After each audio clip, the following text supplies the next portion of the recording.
Chapter 6. Personal Salesmanship.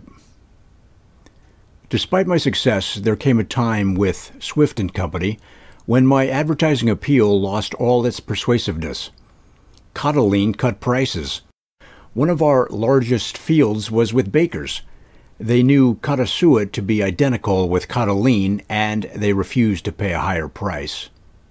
Swift & Company's business had been founded and developed on competition. They met any price that was offered, so they could not conceive of a product of theirs demanding a price above market. I had fixed a price on Cottasuet 1/2 cent a pound above Cottolene. That price was essential to profit. I could obtain it from consumers, but the bakery trade formed a large part of our business. We had a branch office in Boston, for instance, costing $2,000 per month. 6 salesmen went out from there, and Mr. Aldrich was in charge. We gave them little credit for sales made to grocers as a result of the demand we created, and their sales to bakers at our higher price became almost nil. One day Mr. Swift called me to his office. He said, "Here is a letter from Boston. I agree with it entirely. They are not making sales, and they cannot make sales at the price you have fixed on our product." "They are wrong," I replied. "Real salesmanship has no regard for price. I am selling to consumers at our overprice. Why can't they sell to bakers?" Mr. Swift said, "Can you do it?" I replied that I could. I could sell to bakers just as well as consumers on the principles I advised. Then he asked, "When can you go to Boston?" "I can go in 2 weeks," I said. "I have much work to clean up." "Can you go this afternoon?" he asked. "This is an urgent matter. We are losing much money in Boston. I want to know the right and wrong before we go much further." "I will go this afternoon," I said. I walked out to my desk and found it piled high with important matters. I told my assistant to care for them. Then I picked up the proof of a streetcar card which had just been submitted, a picture of a pie, and placed it under my arm. When I arrived in Boston, I met Mr. Aldrich, discouraged and cynical. He told me what he had told Mr. Swift. I was a theorist in business. No one could help to sell Cottasuet at a price above Cottolene, and no salesman did. I said, "Tell me some you can't sell." Mr. Aldrich replied, "They are all about us. We can't sell anyone." "Tell me one concern," I said. "Well, take the Fox Pie Company of Chelsea," he replied. "They are the largest around us." "Lead me at once to them," I said. Mr. Aldrich did so. When we arrived, we found Mr. Fox in his shirt sleeves in the bakery. We waited for him a while. When he came up to greet us, I found him in a rather cantankerous mood. He was busy, and he knew we had nothing he desired, so he decided to dispose of us, as I saw, in short order. But I greeted him like a contemporary. I said, "I am advertising manager of Swift & Company. I have come from Chicago to consult you about a card." I placed the card some 50 feet away, then I stepped back and asked him to regard it. "That card," I said, "is intended to picture the ideal pie. It has cost us a great deal of money. The artist charged us $250 for the drawing. Then it has to be engraved on stone. Those colors you see there are produced by 12 separate printing on stone." I explained the process as well as I knew it, and being different from baking, he was interested in it. I told him that before printing those cards, I wanted him to obtain his approval, and I did. He was a pie expert, and I wanted his ideas on that pie. Instantly, he changed from baker to a critic. We began to discuss that pie card. When I found fault with any feature, he defended it. Never before, in all probability, had he asked to appear in the role of advisor. He, like all of us, enjoyed the new situation. Finally, he insisted that the pie card represented a pie at its best. Nothing could be done to improve it. He would have had the whole trade of Boston if he could make pies like that. Then I urged him to have it. I said, "How many stores in Boston are selling Fox pies?" "About 1,000, he replied. I said, "I will furnish you a card like that to go in every store. You have been good to me. Let me do something to reciprocate. I must advertise Kata Suet on those cards. Let me say on each that nothing but Swift's Kata Suet is used in the shortening for Fox's Pies. I will furnish you 250 of those cards with every carload of Kata Suet that you order now." He accepted that offer and ordered 4 carloads to get 1,000 cards. Then I went to Providence and at Altman's Bakery made the same arrangement. Then to New Haven, then Hartford, Springfield, and all big New England cities. In not one did I fail to sell the leading baker a large supply of Kata Suet. He paid a great advantage. I returned to Boston with more orders for Kata Suet than 6 salesmen had sold in 6 weeks. But Mr. Aldrich was scornful. "You have not been selling Kata Suet," he said. "You have simply sold a pie card. Now let me see what you can do where you have no such advantage." One of our largest customers is Mansfield Baking Company, Springfield, Massachusetts. There you have given exclusive rights to your pie card. I would like to see what you can do with ordinary salesmanship. I went at once to Springfield and reached there late Saturday afternoon. I went to the Mansfield Bakery and found Teddy Mansfield in his shirt sleeves working. I waited until he was done. Then I said, "Teddy, I have an invitation to the Commercial Club banquet tonight. I am lonesome and I don't want to go alone. They will let me bring a guest. I want you to go with me." Teddy rebelled. He said he had never been to a banquet. He had no suitable clothes. I told him that I was wearing just what I had on then, so he finally consented. That was a great night for Teddy Mansfield. He met for the first time the leading men of his city. He enjoyed himself, and when we parted, he was very friendly to me. That night at the hotel door, I said, "I am coming to see you on Monday morning to present something of great interest to you." "Please don't come," he said. "You have been so kind tonight that I can't refuse you anything.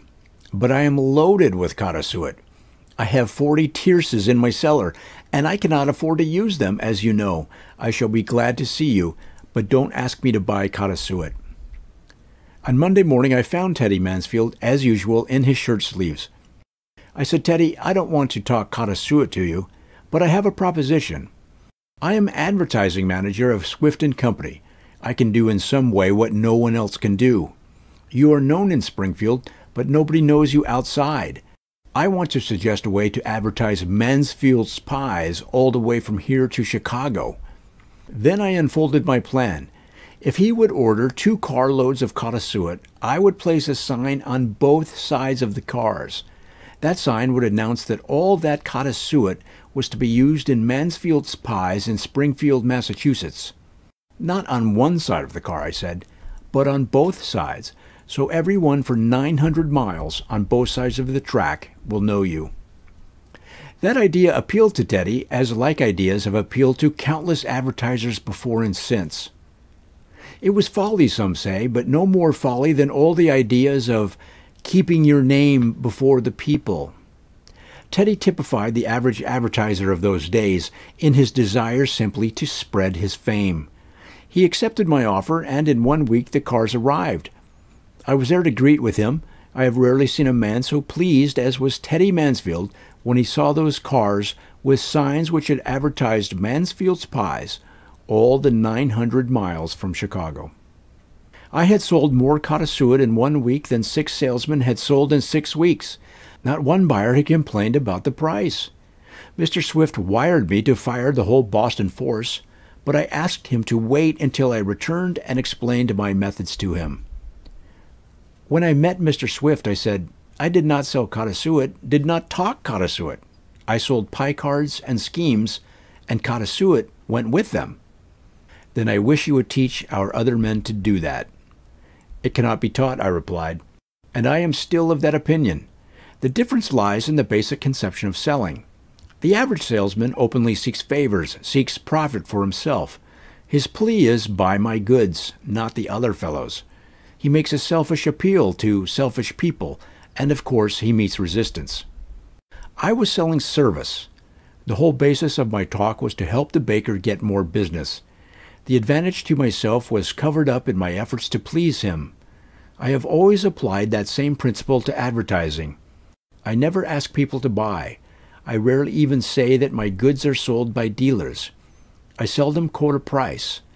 The ads all offer service, perhaps a free sample or a free package. They sound altruistic, but they get a reading and get action from people seeking to serve themselves. No selfish appeal can do that. Today, that same principle is widely applied to house-to-house canvassing. Sellers of brushes call to offer the housewife a brush as a gift. Sellers of aluminum ware present a dish. Sellers of coffee call it first with a half-pound free package to try. They are always welcome. The housewife is all smiles and attention. Then, in the general reaction, she strives to find a way to reciprocate the courtesy by buying. Makers of vacuum sweepers offer to send one for a week's use in house cleaning. Makers of electric motors offer to send one to run the sewing machine or the fan for a week. Cigar makers send out boxes of cigars to anyone who asks. They say, smoke 10, then return the balance if you desire. The test will cost you nothing. All sorts of things are sent on approval. Nearly everything sold is sold subject to return. All good salesmanship, in print or in person, is based on some appealing service. Good salesmen study to make their appeals inviting. One says, send me the money and I will return it if the article is not satisfactory. Another says, send no money, let me send the article for trial, then remit or return it just as you desire. I buy many books by mail. In nearly every issue of certain magazines, I see descriptions of books I may want. The ads do not say, send the money. If they did, my purchases would be few. My checkbook is at the office.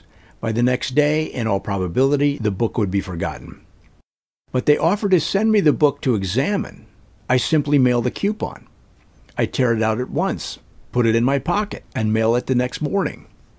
In my early years in advertising, those ideas of salesmanship were new. I was, I believe, among the first to apply them. No doubt I originated many of their applications. I never tried to sell anything, even in my retail store advertising. I always offered a favor. Now I talk of service, profit, pleasure, gifts, not any desires of my own.